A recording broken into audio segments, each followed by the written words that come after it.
बतावा हमने के देश में न जाने कितना मासूम लड़की के बलात्कार पे बलात्कार होते जा रहा बा और हमने के हाथ पे हाथ धके बैठल बानी सा।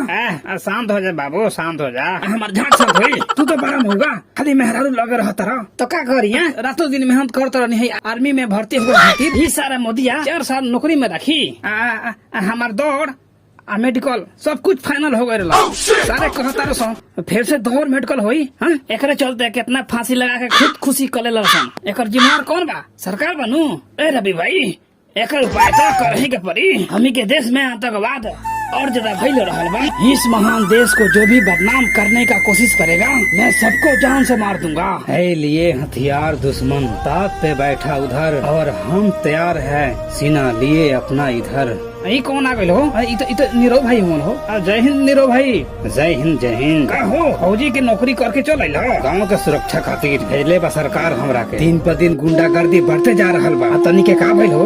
आर्मी के बहाली ना कल जाई रे भाई। 4 साल नौकरी खातिर के रातों दिन मरी रे। अरे बुरबा वर्दी के का बुझता रसम। एक दिन भी देश के सुरक्षा करे खातिर मिल जाई ना, समझ जाई है। 100 साल हो गई नौकरी करते। जा लो तैयारी कर लो, अपने देश खातिर मर मिटा लो। मेरा देश महान है और रहेगा। भीड़ में खड़ा भइल मकसद नहीं है हमार। भीड़ जकरा खातिर खड़ा होके हमके उहे बने के बा। आर्मी जरूर बन के रहे। आओ नीरव भाई तू तो यहाँ खोल दला हमी के। अब जाता नहीं सब तैयारी करे। जो देश का है उसका राम राम, जो नहीं है उसका काम तमाम।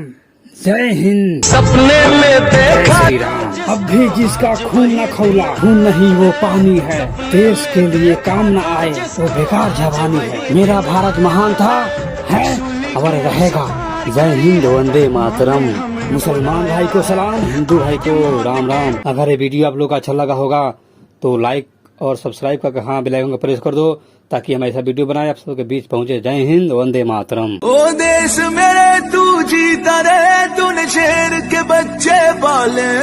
एक लाल हुआ बलिदान तो क्या 100 लाल तेरे रखवाले हैं।